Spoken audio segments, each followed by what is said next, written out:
We are now joined by Ricky Stenhouse Jr., our race winner for tonight. Ricky, congratulations. Big week. You had a birthday. Great race tonight. Can you talk to us a little bit about the race? Yeah, it was huge. Always obviously feel confident coming back to a place that, we've won at before, and a super speedway where, we always feel pretty confident in our race cars. So, I think for one, we did exactly what we needed to do in the first stage, put ourselves in position to win that one. The 17 had a huge run there at the end, and, you always try and play these races out in kind of what-if scenarios. And so, I thought the 17 had a huge run way too early in the race to try and block it there at the end of the stage. So I settled for second, knowing that if it came down to it again, I would probably, try and figure out a way to block them if that was for, the win. But second stage, the pit cycle didn't work out for us, just the way everything kind of fell in line. But, excuse me. But I thought, us as a team, we, talk a lot about, saving fuel, but, keeping your track position. It's a game of chess out there. Just try not to need as much fuel when you come down under that green flag cycle. So, we positioned ourselves in a great spot, got to pit road good. They put fuel in it as quick as they could and put the, perfect amount. And, we came back out leading, the line of Chevys and ultimately got to the front to battle the two there. So it was kind of Fords versus Chevys, I felt like, and felt like we were in a good position. I kind of wanted to go green because I felt like Chase kept giving me really good pushes. I could kind of side draft and hold the bottom lane down a little bit. So I felt comfortable there, and then the caution came out, and I was a little bummed. But then when they started telling me the lineup behind me, I felt a lot more confident with all the Chevys that we had. So I was pumped to see Kyle line up behind the 6, but he pushed him a lot harder than I was hoping he would push him. So, it was 3 wide there at the end. Coming across the line, we've lost a couple here by inches, so it was cool to win one. Awesome. We'll go ahead and open it up for questions. If you have one, please raise your hand, and we will get a mic over to you. We'll start right here with Steven and come over to Matt. Steven Toronto, CBS Sports. Ricky, I wanted to isolate something that you mentioned in your comments on the start-finish line. You've referenced, Brad Daugherty and, how he's from the western North Carolina area that's been so devastated by Helene. I know that he's very close with the Presley family as well. They're also from there. I don't know if Brad's here today, but have you heard from him since the checkered flag? And can you talk a little bit about what your thoughts are on that situation and what your team is trying to do to help? Yeah, I think my wife is selling a shirt on slidejobranch.com, and it's done really well, and we're going to match the proceeds of that, so hopefully that keeps going up. I've talked to Team Rubicon with Rick Allen, a charity of veterans that go in and help clean up. I was talking to them yesterday, and probably go there in a couple weeks once they kind of get established over there in western North Carolina. So I haven't talked to Brad today since the win, but obviously a tremendous amount of people in our sport with ties in Asheville and up in the mountains in Boone, and whether it be the cabins that they have and the communities that they go to throughout the summer. So super devastated area, and I think for us, I know Mike Kelly has been trying to get a group of road crew guys to kind of all go up there at the same time once they kind of figure out where we can help. And so looking forward to going up there and doing that in the next few weeks. You also referenced having lost one in a photo finish here. That was in 2020. Just from a driver standpoint, can you talk about photo finish situation, crossing the finish line, and then the couple seconds between, man, did we get him? Did we get him to either saying, yeah, you got him, or no, you didn't get him? Yeah, with, obviously like with, the Atlanta race earlier in the year, the Kansas race, the first Kansas, My spotter tab was pumped as soon as we crossed the line, but, I'm just sitting there waiting to, celebrate and make sure, it was way too close for me to call from the seat. But, when the 24 jumped out to the outside, it was like a parachute hit my car, and, I was just hoping that we would get to the start-finish line before them, and so it was a drag race at that point. So, when I got probably to the backstretch, they were pretty confident that we had won, and a big sigh of relief for sure. Yeah, thanks, Ricky. Congratulations. We'll come down here in the front to Matt, left. Matt Weaver, Sportsnot. A lot of drivers who have had success on super speedways over the years have kind of lamented this car and said this car doesn't fit my style of super speedway racing. And I feel like you're the one constant, whether it's the old car, the new car. You're always in the mix. You've won in both cars now. Do you feel like you're kind of the exception of that narrative, that you're still good, your skill set still carries over? Yeah, I think, there's definitely things that are different and, nuances of this car at every racetrack, and no different than, when, they add a little bit, taller wicker down the car and things like that. You feel things a little bit different even than the last time we were here. So, I think, for the most part, I think, the 12, the 6, 22, myself, I feel like we always, tend to work ourselves, in the mix. And, every time I looked up, the 22 was right there, the 6 was right there, the 17 and the 12 and myself. And then, I think for me, there's little things that, are still possible to do with this car, with the side drafts and, trying to figure out, when to side draft and not to side draft. It's still effective. It's not as effective, I guess. And I think everybody's cars drive almost too good. So I feel like it puts everybody, really comfortable. I felt like for the longest time with our older cars and the speeds that we would run, you get some laps on the tires, and depending on what setup you put in your race car was, depended on how it would handle and how it would take pushes and things like that. But, my guys got a really good setup that, we clearly don't qualify very fast. I think we average probably 32nd in qualifying here, over a second off of the 34. But once the green flag drops, I feel like I'm at no disadvantage. I feel really comfortable with my car, and I'm able to make moves and take pushes. When the 5 was pushing me at the end of stage 1, he was shoving me hard, no different than the 24 there at the end, and I just feel really comfortable with that and what I can do with it.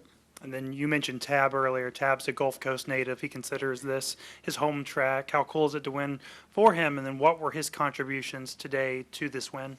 Yeah, I think, throughout the day, I continued to let him know what I needed, in different situations. We were 3 wide, for most of the race, heck, 4 wide for a long time. And then when we were 4 wide, I was just telling him, the only information I needed was, how much room the 38 had, because I was trying to get our row clear of the 4 wide situation. And so for the most part today, it was just really keeping me aware of, how far I could push the car in front of me to keep our line going. And you're trying to do that all at the same time of saving fuel.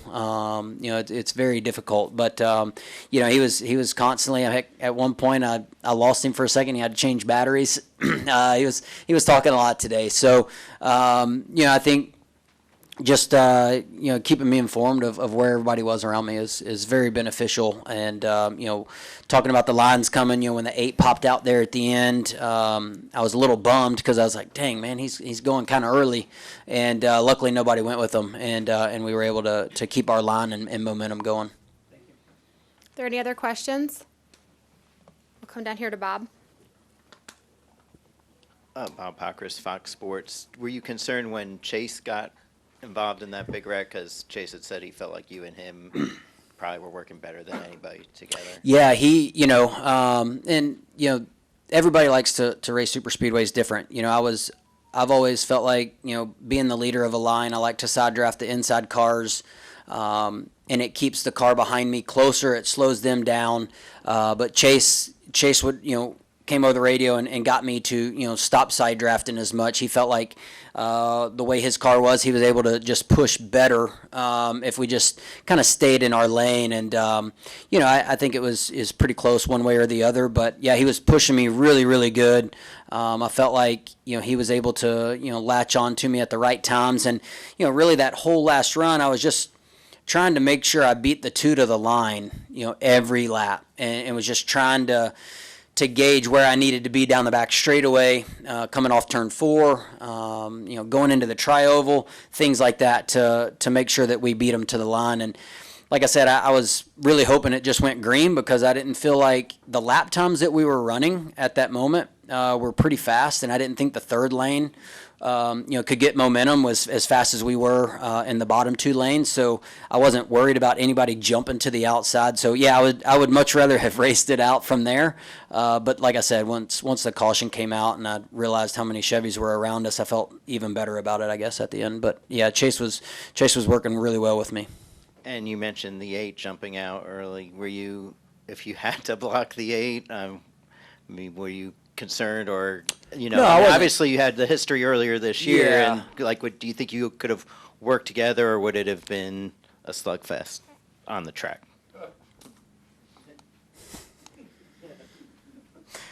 Yeah, no, I was not, I think he positioned himself a lot of, the race, in the front. I felt like he led the middle lane a lot, and I was in the middle lane. And, when he jumped out,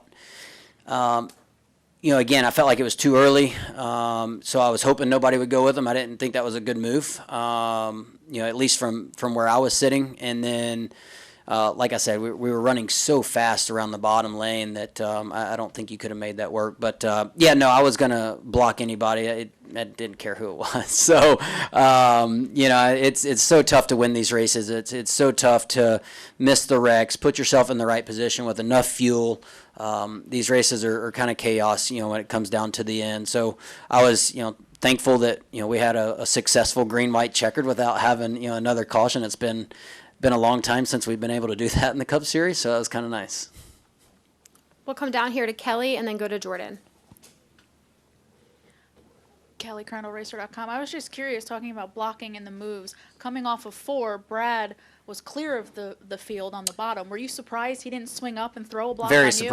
Very surprised, especially, again, if I was in the 6th situation, I would say, Kyle and I are, the best friends out there that you could have. And so, Kyle wins a lot of races, and I know that he's going to probably help me out as much as he can. So I was really shocked. I was waiting for the block, and I was going to decide whether I was clear enough to get to his inside and get in front of the 5, or hang a right and take our momentum with the 24. So yeah, I was super shocked that he didn't make that right hand. Go to Jordan. Jordan Bianchi, The Athletic. The race has restarted. You guys are circling, and there's still some cars, working to be towed back. You're passing these cars, right? And so are you in your mind thinking, wait, we're going to be running out of fuel here? Yeah. Is there a little bit of an advantage? There was a big concern for me. Obviously we're not in the playoffs, but I thought it was really odd that they turned the yellow light on and let some of those cars get back to pit road and start working on them as we're just sitting on the backstretch. So I thought that was odd. It was, I guess, good for the cars that needed to work on them without going a lap down. But then, we got back going, and I was just relaying that info to Mike and the guys that, man, we got 2, 3, 4 more laps of this, and I was just saving as much as I could. I have no idea how close we were on gas. I did a massive burnout, so at least I got to do that. We didn't get to do that at the 500. We were out of gas there, so we had enough to do that. But yeah, I was concerned for sure that the caution laps were eating into the fuel, because as soon as we came out from our green flag pit stop, I ran 100% throttle from there on out until that last caution. So I was concerned for sure. We're going to come all the way over here to the right. Don Stinson, DNA Sports Talk. I spoke to the 41 and Ryan Pierce. He mentioned that most of you are only going at 50% until the end of the stage or the end of the end of the checkered flag. Is that indicative of Talladega, or just in general in NASCAR playoffs? Yeah, it's just a product of everybody just learning race strategies, and we're trying to spend the least amount of time on pit road getting gas, and you can. If you come in a second behind somebody, but you need a second less of fuel, then you can leave with them on pit road. And so that was what myself and my team was trying to do. We knew that we wanted to be somewhere in the top 10, and once we got there, I was saving fuel, trying to run probably 50% throttle, just trying to save as much as I could, but still keep my track position. Ultimately, I feel like that's what won us the race. We kept our track position, we saved enough fuel, and we got to the front when we needed to pit. So we pitted basically from the lead, and then we left pit road with our group, leading, and the 9 was pushing us. If the 9, would have got out in front of us on pit road, then I would have been pushing him, and I would have probably been exactly where the 9 was, when that wreck happened. So I felt like that was the kind of the winning move of the race for us. But yeah, we save a lot of fuel. What was the best part of the celebration? FaceTiming my wife with my son. Super bummed that they didn't come, but can't wait to get home. All right, Ricky, congratulations. Thank you. Thank you for your time tonight.